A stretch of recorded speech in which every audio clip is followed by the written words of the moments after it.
मित्रांनो, भारतातील शिक्षण पद्धतीपैकी सर्वात प्राचीन अशी शिक्षण पद्धती आणि जो काळ होता तो म्हणजे वैदिक काळ. आपण या व्हिडिओमध्ये वैदिक काळातील शिक्षण कशा प्रकारचं होतं आणि त्याची वैशिष्ट्ये किंवा गुणदोष कोणत्या प्रकारचे होते हे पाहणार आहोत. आपण जर चॅनलवर नवीन असाल तर चॅनलला सबस्क्राईब करायला विसरू नका.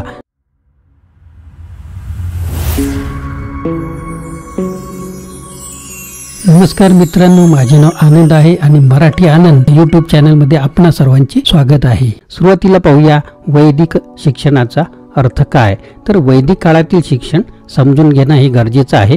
वैदिक साहित्यात शिक्षण म्हणजे ज्ञान, समज आणि नम्रता, म्हणजेच वेदानुसार शिक्षण म्हणजे ज्ञान किंवा शहाणपणाची प्राप्ती.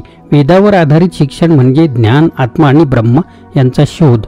आत्मसाक्षात्कार आणि आत्मसाक्षात्कार हे शिक्षणाचे उद्दिष्ट आहे. वेदांच्या मते शिक्षण हा परिपूर्णतेपर्यंत पोहोचण्याचा योग्य मार्ग आहे.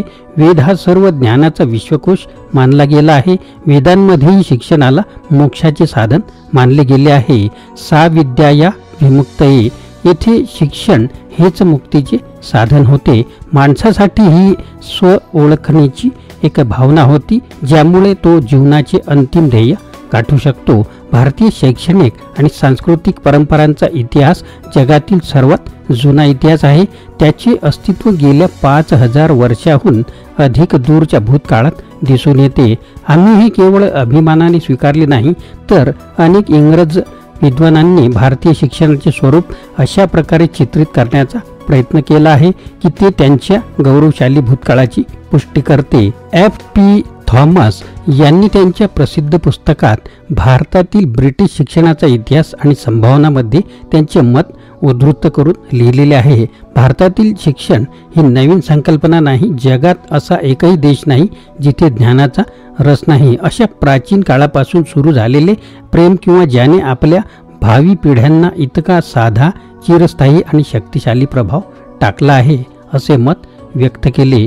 ते आपली दीर्घायुषी शैक्षणिक संस्कृती आणि तिची ओळख टिकून ठेवू शकले कारण ते धर्माने प्रेरित होते. सांसारिक दुःख दूर करण्यासाठी नव्हे तर आध्यात्मिक दुःखाचे निराकरण करण्याचे साधन म्हणून ती केवळ मानव निर्मिती नव्हती, तर महापुरुष या संकल्पनेने सजलेली होती. त्याची उद्दिष्टे व्यक्ती, समाज आणि राष्ट्र यांच्या उन्नतीच्या संकुचिततेपेक्षाही जागतिक कल्याण आणि वसुधैव कुटुंबकमच्या महान अनुभूतीने प्रतिध्वनित होती. आपले प्राचीन भारतीय वक्तृत्व आणि साहित्य अशा अवतरणांनी भरलेले आहे, जेथे महर्षी, ऋषी आणि विचारवंतांनी शिक्षणाच्या सर्व पैलूंवर आपले विचार मांडलेले आढळतात. या आधारावरच शिक्षणाच्या सर्वोत्तम स्वरूपाची संकल्पना त्याच्या तार्किक आणि वैज्ञानिक पुष्टीकरणासह सोपी आणि समजण्यायोग्य बनते. प्राचीन भारतीय शिक्षणाचे स्वरूप म्हणजे वर्तमान जीवनाची तयारी किंवा जगण्याची कौशल्ये यासारख्या क्षुल्लक गुणांच्या मर्यादित न राहता मानवाच्या धार्मिक आणि आध्यात्मिक उन्नतीचे शिक्षण, जे मनुष्याला दिव्य जीवनासाठी तयार करत होते. ते त्रिकालदर्शी आणि तात्कालिक कालमर्यादेच्या पलीकडे शाश्वत होते, ज्याचा अमर प्रवाह आजही वाहताना दिसतो. आता आपण पाहूया वैदिक शिक्षणाची कोणत्या प्रकारची अजून वैशिष्ट्ये होती. तर प्राचीन भारतीय शिक्षणाचे आदर्श आणि उद्दिष्टे साध्य करण्यासाठी तत्कालीन ब्राह्मणांनी शिक्षकांनी विकसित केलेल्या विशेष शिक्षण पद्धतीचे कौतुक करताना डॉक्टर F.E.K. यांनी लिहिले आहे की ब्राह्मण शिक्षकांनी विकसित केलेली शैक्षणिक प्रणाली केवळ साम्राज्याच्या पतनामुळे आणि समाजातील बदलांमुळे अप्रभावित राहिली नाही, तर उच्च शिक्षणाचा प्रकाश हजारो वर्षे तेवत ठेवला. वैदिक काळ किंवा वैदिक कालखंडातील शिक्षणाची वैशिष्ट्ये पुढील पद्धतीने आपल्याला सांगता येतील. पहिलं म्हणजे शिक्षण प्रणाली. वैदिक काळात विद्यार्थी पालकांचे घर सोडून गुरुकुलात राहून शिक्षण घेत असत. गुरु मौखिक प्रवचनातून शिक्षण देत असत आणि विद्यार्थी श्रवण केल्यानंतर मनन व चिंतन करत असत. त्यावेळी तोंडी पद्धत प्रचलित होती. कधीकधी वादविवाद, कथा पद्धती वापरणे, गृहपाठ देणे इत्यादी उपयोग सुद्धा होत असे. दुसरा मुद्दा होता शाळेची इमारत कशी होती. तर प्राचीन काळी विद्यार्थ्यांसाठी कोणत्या प्रकारच्या इमारती होत्या याबाबत कोणतीच ठोस माहिती उपलब्ध नाही. त्यामुळे चांगल्या हवामानात वर्ग झाडांच्या सावलीत भरवले जायचे, पण पावसाळ्यात काहीतरी साधी पांघरुण व्यवस्था नक्कीच असते. इथे शिक्षण घेणाऱ्या विद्यार्थ्यांचा प्रश्न आहे, मंदिराचा संबंध आहे. होय, त्यासाठी भव्य आणि प्रशस्त इमारती त्या प्रकारच्या आढळतात. तिसरा मुद्दा आहे की गुरुकुल प्रणाली. प्राचीन भारतीय शिक्षणाची वैशिष्ट्य म्हणजे गुरुकुल पद्धती. गुरुकुल साधारणतः गावाजवळ किंवा शहराजवळ एखाद्या निसर्गरम्य ठिकाणी असायचे, जेणेकरून विद्यार्थ्यांच्या दैनंदिन गरजा भागवता याव्यात आणि त्यांना भिक्षा देण्याची सोय होती. विद्यार्थी त्यांच्या गुरुसोबत राहून ज्ञान संपादन करत असत. कुळ आणि त्याच्याकडून वास्तविक जीवनाचे शिक्षण घ्यायचे. गुरूंच्या उच्च विचारांचे आणि आदर्शाचे अनुकरण करून ते आपले सर्वोत्तम जीवन घडवत असत. चौथा मुद्दा आहे की नियंत्रण मुक्तता. या आश्रमांवर आणि गुरुकुलांवर फक्त आचार्यांचे नियंत्रण होते. हे आश्रम आणि गुरुकुल बाह्य नियंत्रण आणि हस्तक्षेपापासून पूर्णपणे स्वतंत्र राहिले. कोणतेही विशिष्ट व्यक्ती, पक्ष, गट, राज्य किंवा सरकार यांच्या नियंत्रण आणि हस्तक्षेपापासून नेहमी दूर राहिले. प्रत्येक आचार्य हा त्याच्या आश्रमाचा किंवा गुरुकुलाचा सर्वोच्च नेता होता. एवढेच नाही तर प्रत्येक आश्रम जात आणि समाजाच्या प्रभावापासूनही दूर होता. पाचवा मुद्दा आहे की वैदिक शिक्षण सुरू करण्याचे वय नेमके काय असायचे. तर डॉक्टर A.S. आलेकर यांनी लिहिले आहे की वैदिक शिक्षण उपनयन संस्कारानंतर सुरू झाले आणि अनेक बाबतीत आधुनिक माध्यमिक शिक्षणासारखे ते होते. त्यामुळे ते सुरू करण्याचे वय साधारणतः 8 ते 12 वर्षे मानले जात होते. मनुच्या मते ब्राह्मण उपनयन संस्कार, क्षत्रिय आणि वैश्य विद्यार्थ्याचे वय अनुक्रमे 8, 11 आणि 12 वर्षे पूर्ण झाले पाहिजे. शूद्रांना शिक्षण घेण्याचा अधिकार नव्हता. ही एक विशेष बाब या ठिकाणी आहे. म्हणूनही उपनयनासाठी कमाल वय निश्चित केले होते. त्यानंतर हा सोहळा पार पाडता आला नाही. ब्राह्मण, क्षत्रिय आणि वैश्य विद्यार्थ्यांसाठी हे सर्वोच्च वय अनुक्रमे 16, 22 ते 24 अशा प्रकारचे मानलेले होते. येथे नमूद करणे अयोग्य ठरणार नाही की ज्याप्रमाणे वैदिक शिक्षण घेण्यासाठी उपनयन संस्कार अनिवार्य होते, त्याचप्रमाणे लष्करी शिक्षण, वैद्यक शिक्षण इत्यादीसाठी ते अनिवार्य होते. 6वा मुद्दा आहे की अभ्यासाचा कालावधी. प्राचीन काळी अभ्यासाचा कालावधी साधारणपणे 12 वर्षाचा होता. या काळात विद्यार्थ्यांना एकच वेद शिकता येत असे. जर त्याला एकापेक्षा जास्त वेदाचा अभ्यास करायचा असेल तर त्याला प्रत्येक वेदासाठी 12 वर्षे घालवावी लागतील. वयाच्या 12, 24, 36 आणि 48व्या वर्षापर्यंत शिकलेल्या विद्यार्थ्यांना अनुक्रमे पशु, रुद्र आणि आदित्य असे म्हणतात. साहित्य आणि अर्थशास्त्राच्या विद्यार्थ्याचा अभ्यासाचा कालावधी हा 10 वर्षाचा होता. 7वा मुद्दा आहे की अभ्यासक्रम नेमका काय होता. तर राज्यशास्त्र, समाजशास्त्र, तत्वज्ञान, व्याकरण, ज्योतिष आणि तर्कशास्त्र या विषयांचा अभ्यासक्रमात समावेश करण्यात आला. नृत्यकला, संगीत आणि अभिनय इत्यादींचाही यांना स्थान देण्यात आले होते. आरोग्य शिक्षणाला अभ्यासक्रमात विशेष स्थान होते. परीक्षा कोणत्या प्रकारच्या व्हायच्या. तर तोंडी परीक्षा रोज होत होत्या. दुसरा धडा शिकण्यापूर्वी शिकलेल्या धड्याची तोंडी परीक्षा घेण्यात येत होती.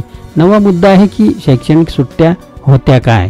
तर श्रावण महिन्यातील पौर्णिमेला उपकर्म श्रावणी सोहळ्याने सुरू झालेल्या शैक्षणिक सत्राची सांगता पौष पौर्णिमेच्या दिवशी उत्सर्जन सोहळ्याने झाली असायची. अशा प्रकारे शिक्षण सत्राचा कालावधी हा 5 महिन्यांचा ठरलेला होता. आधुनिक काळाप्रमाणे प्राचीन काळी ही शैक्षणिक संस्थांमध्ये सुट्ट्या होत्या. एका आठवड्याच्या अंतराने प्रत्येक महिन्यात 4 सुट्ट्या होत्या. मोठ्या विद्यार्थ्याच्या तुलनेत तरुण विद्यार्थ्यांना जास्त सुट्ट्या मिळायच्या. सुट्ट्या लांब नव्हत्या कारण वाहतुकीच्या अडचणीमुळे विद्यार्थी सामान्यतः त्यांचा अभ्यास पूर्ण करूनच घरी परतायचे. पुढचा मुद्दा आहे की मोफत शिक्षण होते काय. तर वैदिक काळात गुरुकुलामध्ये शिष्यांकडून कोणतेही शुल्क आकारले जात नसे आणि शिष्यांचे निवास, भोजन, वस्त्र इत्यादीची व्यवस्था मोफत होती. यावरील खर्च समाजातील सधन वर्गाकडून मिळणाऱ्या देणग्या, भिक्षेकरी आणि गुरुदक्षिणा यातून भागवला जात होता. आजही जगातील सर्व देशांमध्ये एका विशिष्ट स्तरापर्यंत शिक्षण हे मोफत आहे. पुढचा मुद्दा आहे की वर्ग शौर्य पद्धत. प्राचीन भारतीय शिक्षणाची एक अतिशय महत्त्वाचे वैशिष्ट्य म्हणजे वर्गनेता प्रणाली. या प्रणालीमध्ये उच्च वर्गातील हुशार विद्यार्थी ज्यांना नायक म्हटले जात असे ते खालच्या वर्गातील विद्यार्थ्यांना शिकवायचे आणि अशा प्रकारे गुरूंच्या अध्यापन कार्याला मदत करत असत. या पद्धतीने 2 मोठे फायदे व्हायचे.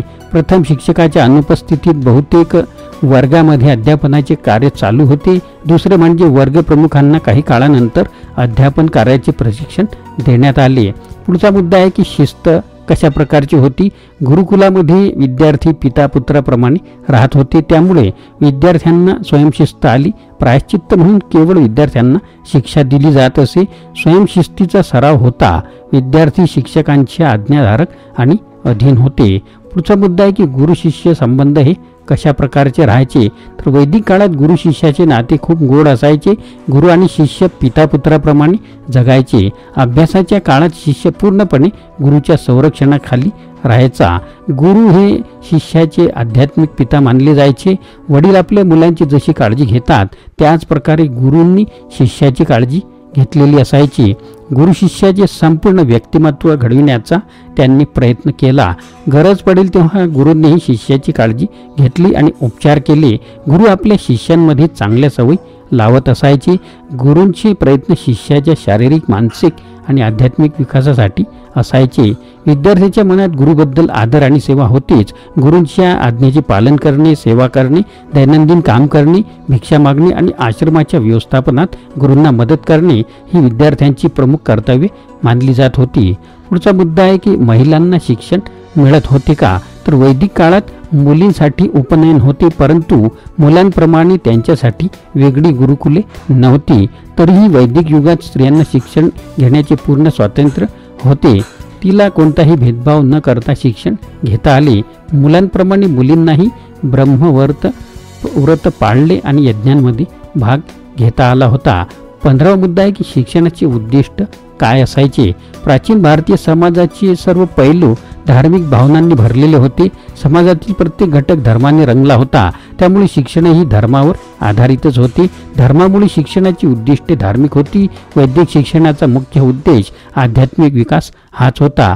डॉक्टर राधा कुमुद मुखर्जी यांच्या मते ज्ञानाची प्राप्ती हा केवळ ज्ञान मिळवण्यासाठी नव्हता, तर तो धर्माचा भाग नव्हता, तर त्याचे मुख्य उद्दिष्ट जीवनाचे अंतिम ध्येय मुक्ती प्राप्त करणे असे होते।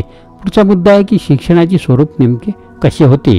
प्राचीन काळी सर्व शिक्षण धर्माने प्रेरित होते। आदर्श, उद्दिष्टे, व्यवस्था, शिक्षणाचे विषय, अगदी विद्यार्थ्याचे दैनंदिन जीवनही धर्मावर अवलंबून होते। ज्ञान संपादन हे धर्माच्या माध्यमातून आणि धार्मिक कर्तव्य म्हणून केले जात असे। अशा प्रकारे शिक्षणाची संपूर्ण रचना धर्माच्या अभेद्य पडद्याने झाकली गेलेली होती। तर मित्रांनो, हा व्हिडिओ आपल्याला कसा वाटला नक्कीच कमेंट बॉक्समध्ये कळवा, आणि आपल्याला जर अजून काही माहिती असेल तर ते सुद्धा आपण कमेंट बॉक्समध्ये कळू शकता, आणि काही मुद्दे नवीन सुद्धा असू शकतात। तर आपण जर चॅनलवर नवीन असाल तर चॅनलला सबस्क्राईब करायला विसरू नका। मित्रांनो, आपल्याला व्हिडिओ आवडल्यास लाईक करा, शेअर करा, सबस्क्राईब करा।